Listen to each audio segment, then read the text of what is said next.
Welcome back to Metal Market News. This is Professor Harry.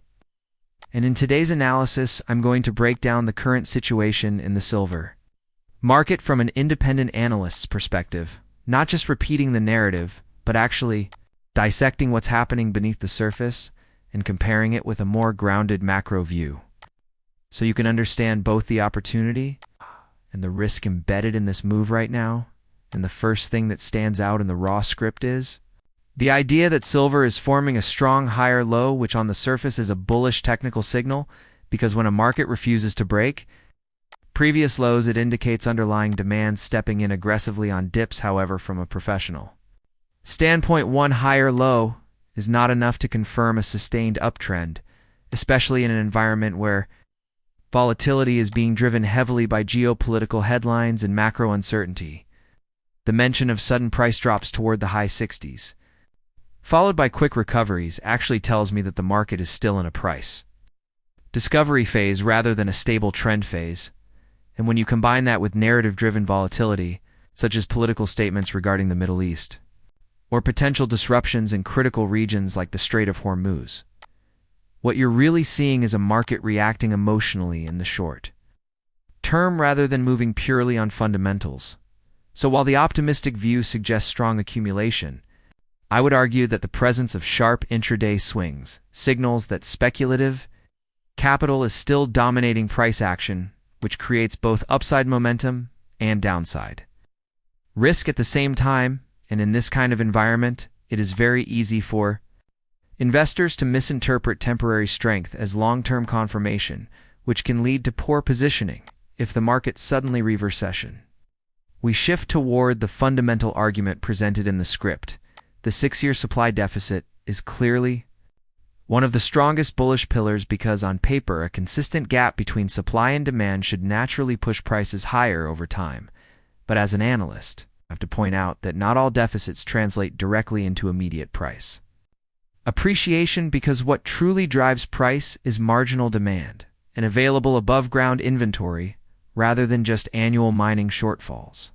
The discussion about declining inventories in London vaults and near depletion in Shanghai adds weight to the bullish case, but it is important to question whether this reflects actual consumption or simply a redistribution of metal between different financial centers. Because historically, we have seen situations where metals move from one exchange to another, creating the illusion of scarcity without a true global shortage. And even in cases where physical tightness is real, the pricing mechanism is still heavily influenced by the paper market, particularly futures trading, which can temporarily override physical fundamentals. So while I agree that the structural backdrop for silver is bullish, I would caution against assuming a straight-line move higher, because markets rarely behave in such a predictable way. And instead, what we are more likely to see is a series of sharp rallies followed by equally sharp corrections as the market gradually adjusts to the underlying imbalance. Looking at monetary policy and the role of the dollar, the script correctly highlights that the probability of rate hikes is extremely low and that potential rate cuts could act as a tailwind for precious metals. Since lower interest rates typically weaken the dollar and make non-yielding assets like silver more attractive, however, the current macro environment is far more complex than a simple rate narrative, because central banks are still dealing with persistent inflation while also trying to avoid triggering a deeper economic slowdown, which means policy decisions are likely to remain inconsistent and reactive rather than clearly supportive of any single asset class. The decline in the dollar's share of global reserves to multi-decade lows is another key point that suggests a long-term shift toward de-dollarization, which is undeniably bullish for gold and silver over an extended time horizon. But I would emphasize that reserve currency transitions do not happen quickly. They unfold over many years or even decades. So while the trend is real, the expectation of a rapid collapse in the dollar and an immediate explosion in metals prices is likely overstated. In my view, the more realistic scenario is a gradual erosion of dollar dominance accompanied by intermittent periods of strength, which will create a more uneven and volatile path for metals rather than a straight upward trajectory. When we examine the bold price predictions mentioned in the script, particularly the idea of silver experiencing $10 to $20 daily moves and potentially reaching $300 to $500 per ounce, it is important to separate possibility from probability. Because while such outcomes are not impossible, they typically require extreme macro conditions, such as a severe currency crisis or a breakdown in the financial system. And although the argument about panic buying and rapid price acceleration is valid, given silver's relatively small market size and limited liquidity, these types of parabolic moves are often followed by equally dramatic corrections, which can